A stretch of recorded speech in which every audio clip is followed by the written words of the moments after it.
We've done a lot of therapy to get through this, and it's hard to bring, but we're fine. We can talk about the past now. And our therapy is quite unconventional. I think what fans are going to see of Wolverine in this is hopefully what I think is parts of the character I've always wanted to get out that I wasn't able to. I didn't have the writing for it. Hi, I'm Javier Ibarreche, and I'm here with Ryan Reynolds and Hugh Jackman to talk about Deadpool and Wolverine. How you guys doing? Pretty good, thank you. Fantastic. Nice to see you Obrigado. again. I know I turn everything into a joke, but I care. I want to use that for something important. I waited a long time for this team up. So I wanted to ask you, first of all, just a very quick recap. Ryan, you were a Hugh Jackman face in the first Deadpool movie, and then you were a Ryan Reynolds face when he got inducted into the Walk of Fame in Hollywood. When you were promoting Logan in Beijing, you said, I think those are protesters. You tweeted something about that. Then you and Jake Gyllenhaal pulled a prank on Ryan when you invited him to an ugly Christmas sweater party. And then you did an ad together for the Laughing Man Coffee and Aviation Gin where you called them somethings. So we've done a lot of therapy to get through this, and it's hard to bring, but we're fine. We can talk about the past now. And our therapy is quite unconventional. It is. Yeah. So with all this in mind, like basically you mess with each other online and you broke the internet when you announced that you were making a movie together.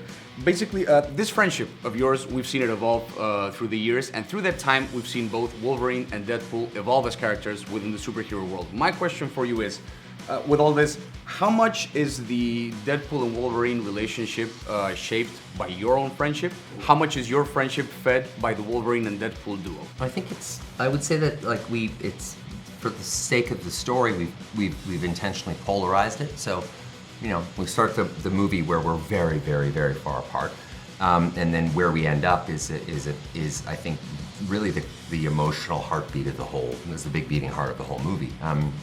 There are moments, I'll say, later in the film where it's sort of hard to tell or distinguish between whether Deadpool is talking to Wolverine and Wolverine talking to Deadpool, or Hugh and Ryan are having a conversation. So there's things we touch on that are actually quite real for our own, friendship and over the last 17 plus years, which has really genuinely been the best friendship I've ever had. Even better than Blake. And quite a bit, actually. But, yes, it's informed by it. It's very heightened, but also our relationship in the media and these kinds of things is kind of heightened. In real life, we're very we're vulnerable with each other. We talk about feelings and all kinds of, It's we have a really solid, beautiful thing. Our friendship's deepened over 17 years. It keeps getting deeper and deeper, and getting to work together was incredible. And I would actually, if I'm equating the character, my playing of Wolverine, I don't know how you feel, that has felt deeper as well. This movie, for sure. I think what fans are going to see of Wolverine in this is hopefully what I think is parts of the character I've always wanted to get out that I wasn't able to. I didn't have the writing for it, and these guys really, really helped me. They wrote some incredible runway for me to be able to really, and also maybe just being 55, a little older, and having played it, and also making the decision to come back, being very intentional about why I'm coming back, and everything has just felt deeper and satisfying, very much like our friendship. Yeah, we really made sure we had the strongest possible why to make the movie, and then we really found the strongest possible how. And a lot of that was, Hugh should have had a writing credit. I mean, a lot of that was, guided by his vision of the character. I mean, that was priority one for me and the other writers, was to take care of Wolverine. Make sure that, because if we don't get that right, we're done. And it's hard. It's a hard thing to, because they James Mangold and Logan, and this guy gave a performance that unlike anything else. And so to find a reason to kind of work with that instead of capitalizing on that is really challenging. And that was the work. In my world, you're well regarded. You were an X-Man. Fuck that, you were the X-Man. The Wolverine. He's a hero in my world. Yeah, well, he ain't shit in mine. I wanted to start by saying, Sean, I've been covering movies and doing junkets for about 3 years, and my very first junket ever was actually online with you for Free Guy. Wow. another Disney Fox movie with Ryan Reynolds. That's true. So, and my question for you has to do with the whole Disney Fox situation of the movie. There's a lot of question as to whether it's going to be more of a Deadpool movie or more of an MCU movie. Was this Deadpool MCU balance something you considered a lot while directing the movie? Yeah, I mean that's you're the answer. Yes, that is. I'm so happy to talk about it because the truth is that the movie, I knew it needed to be faithful to the Deadpool DNA. Right. But it has to embrace and exploit the opportunity of being in the MCU.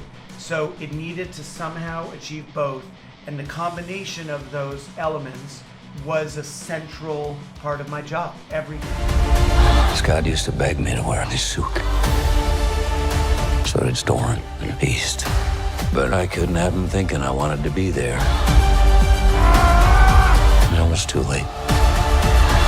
The first Deadpool movie and the last Logan movie that we saw are very much groundbreaking in the superhero world. Now these two characters are becoming a part of the MCU. How much is the MCU changing with the inclusion of these characters, or how much are the characters changing by entering the MCU? Is there a balance there? Can I speak to you? And the goal was to make a great movie, to do justice to these two characters, to make a movie with a beginning, middle, and end that's not a commercial for another movie, that is just, you come and you watch it, and you don't have to think about any greater universe or this or relating to it. You can just come and enjoy these two characters and love this movie, whether you've seen any other movie or not in this genre. So, am I right? Yeah, and I've done that. I feel like I've been to movies where it kind of ends on a cliffhanger. Wait till the next one, and sometimes you're excited about it, but most of the time for me, I'm a little like, I came here to just have a complete journey, and I would love to have had a complete journey. So we really wanted to make that here. We wanted to allow audiences to walk out of the theater feeling like they just had the absolute best 2 hours of their entire life. But my entire world is right here in this picture. And I have no idea how to save it alone, but you know how to save it.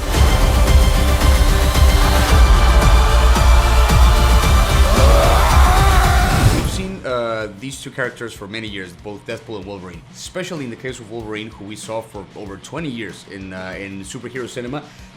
Did you grow up watching this character, and if so, what was it like to now become his ultimate antagonist? I actually did grow up watching Wolverine, more than I did in the MCU actually, if I'm honest. But Logan is one of my favorite films ever. I think it's movie ever. it's incredible. Yeah, Just like I think it's in a league of its own in cinema in general. Right. It's incredible feat of filmmaking.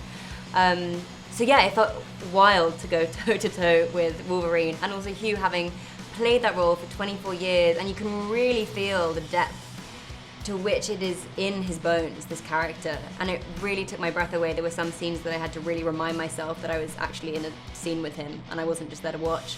But I think we had a lot of fun, our two characters, Cassandra and Wolverine. We have this sort of shared history around his relationship with Charles Xavier, Cassandra's brother, who she has a lot of history with. So there was a lot to explore there, and some very actually quite moving moments that ended up in the film, which were a real honor to shoot, to become a part of that legacy, which is so extensive and so beautiful.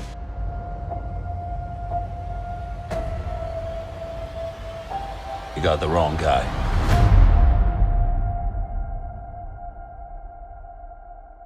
You were always the wrong guy. Till you weren't. Are you ready? Fuck yeah, I'm ready. I'm the Wolverine.